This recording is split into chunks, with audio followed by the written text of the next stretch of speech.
Hey everyone, welcome to episode 19 of Tuesday Tips.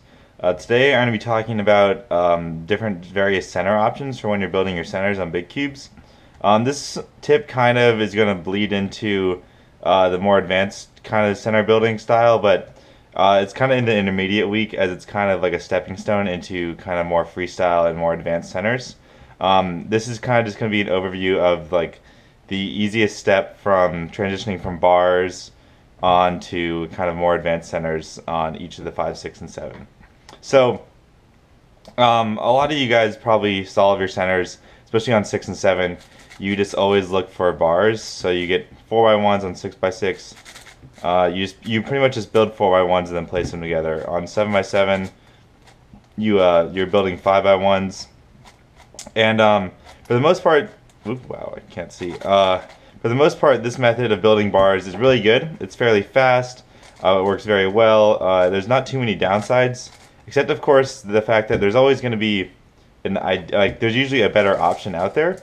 Sometimes bars is the best option, but it's important as you get faster to kind of have more options, so you can pick which one is the best based on what how the cube is already set up.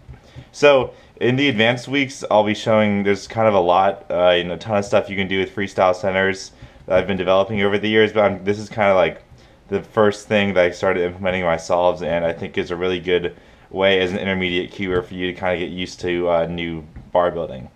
So on 5x5, this is the 5x5 one's more of a beginner tip because a lot of people do this anyways, and I think I was doing this in my example solves on 5x5. So on 5x5, the most basic is, instead of building 3x1s, like a pure 3x1 would be like this, 3x1s here, and then another 3x1. Instead, what you do is if you start with your empty center, you simply you build a 2x1, and then you match up 2x1s, and then you have a 2x3, and you finish it off with the final bar. You may notice that, like, wow, that seems like a lot more to do, as you need to make a 2x1, step 1, another 2x1, and then another 2x1, and then build your bar. But a lot of times these more advanced center tricks seem like they're going to be more difficult or take longer, but the reason they're good is because a lot of them the cases are really easy. Like you would never do this style of 5x5 center building if it wasn't like already half built for you. And the thing is, like, this is a pretty reasonable scramble, and I can see the entire 5x5 center by doing this, because you have a 2x1 here, 2x1 here, this center bar to make the first 2x1 there, and then these two corners will match with this for the last bar. And like, this is actually this is a very easy center. But like, that was really fast and obviously did all the steps I mentioned earlier. So you can do this for all of your 5x5 centers, but yeah. For 6x6, the kind of second step of basic, more advanced center building is kind of building inside out. So what you do on 6x6 is you build a 4x4 center. So you get your 2x2 in the middle, and then you build these 2x1s. So I already have one here. Got another one there. At this point, you can either do a 2x1 like this and then build 2 more bars, or you can build 1x3. So you build your 2x2, you build a 2x1, then you can either just do a 2x1 and build 2 bars, or you can start building 1x3s and then finish it off this way.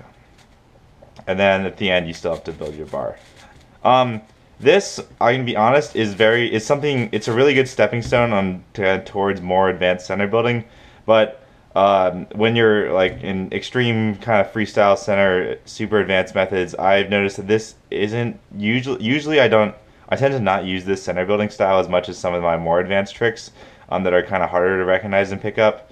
Not because it's bad, just because the more advanced trick cases they're set up automatically on the cube more than like this one is, for instance. Like getting an almost built, like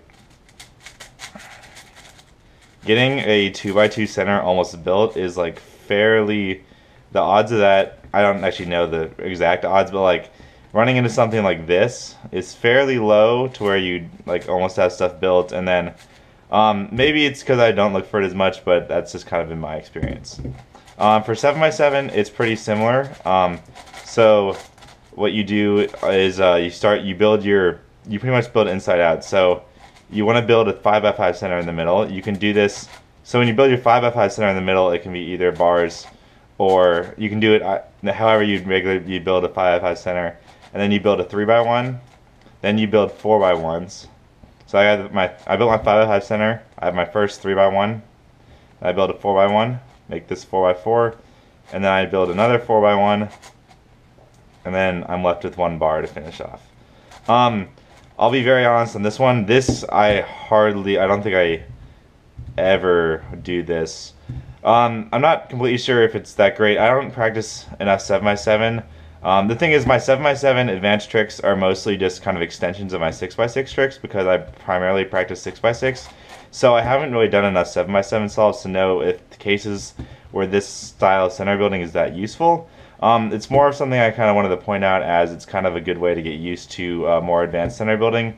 My 7x7 center building isn't nearly as advanced as my 6x6 center building, just mostly because it's completely derived out of my 6x6 advanced center building, and it's a different cube, so it's going to have a lot of stuff does overlap, but there's a lot of unique stuff going on, and especially on the higher end. But yeah, this way of building centers is definitely still something I'd recommend, like, being comfortable with at the very least. I guess, yeah, I learned all of these actually. These basic methods I learned on Yu Nakajima's site from, like, I think like in 2010 or something, really long time ago. Yeah, and so if you don't know who that is, you should look it up, because you should. So yeah.